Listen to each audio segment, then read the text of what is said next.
This comes to you with huge thanks to our show sponsor, RESI. RESI is the UK's leading architectural platform, bringing together everything that you need to design, build and finance your dream project. Whether you're looking to extend, renovate or even build from scratch, book a free consultation at resi.co.uk.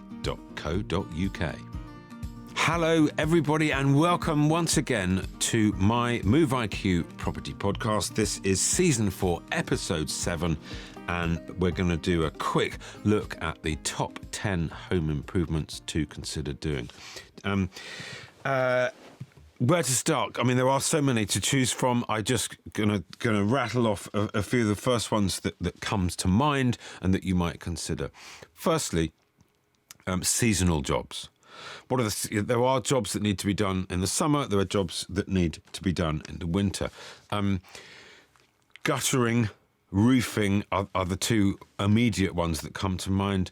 When the leaves fall off the trees, you need to clear your gutters. They do get clogged up. If you get a clogged gutter and a downpipe, then that spells all sorts of problems, and you won't see those problems until the water starts dripping down the inside of your wall, which may be several months later. So that's really something to keep an eye out. Renovating or kind of kitchens and bathrooms, you can do an awful lot fairly cheaply. And from that, I mean, I'm not talking about replacing. I'm talking about reusing, upcycling, changing kitchen cupboard doors, changing handles, changing work surfaces, changing the lighting, changing the flooring. Pretty simple, straightforward changes that can actually really transform a kitchen. In your bathroom, you can redo the tiles, you can redo the grout, you can redo the shower screen, the radiators, again, the lighting.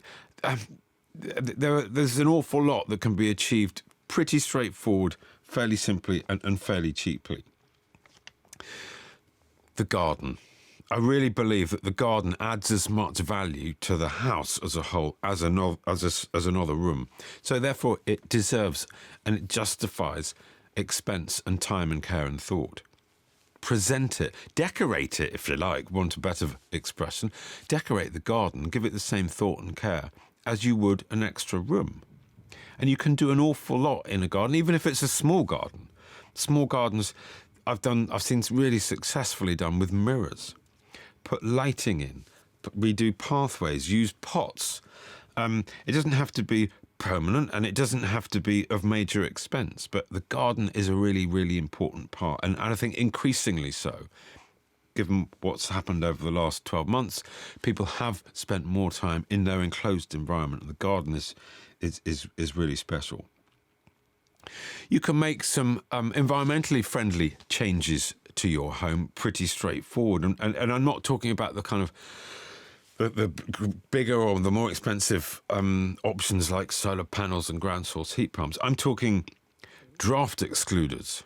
You can find, and I've done it myself, you can identify where your house loses draft, and that's where it's huge amounts of heat. I was absolutely amazed how much heat I was losing through the bottom of the sink and the basins and where the pipes were going out the wall, things like that. So draft excluders, insulation's really cheap. Stack it in, load it up.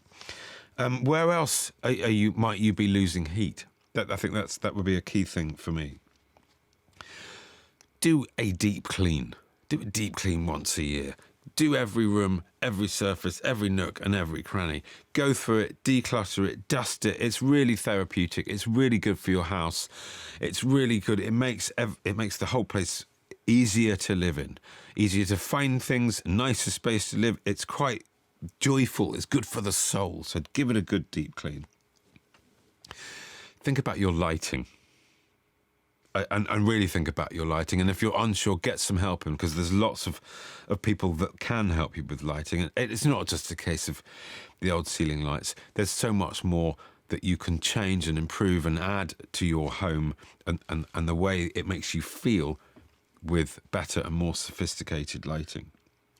The entrance hallway, and indeed before you get to the entrance hallway, the front door and the pathway up to it. And that's... Have a rethink, have a look at that and really ask yourself, is it up to scratch? Could it be any better? It's just not the sort of thing that you walk in and out of that door all the time. You don't think about it. Or what I'm saying is just stop and have a think about it. And if you find it hard to be objective about your own space, then I think it's a really good idea to get an honest friend or family member just to tell you the way it is. How does it compare with your neighbours? How does it compare in your mind's eye with what you'd like it to be?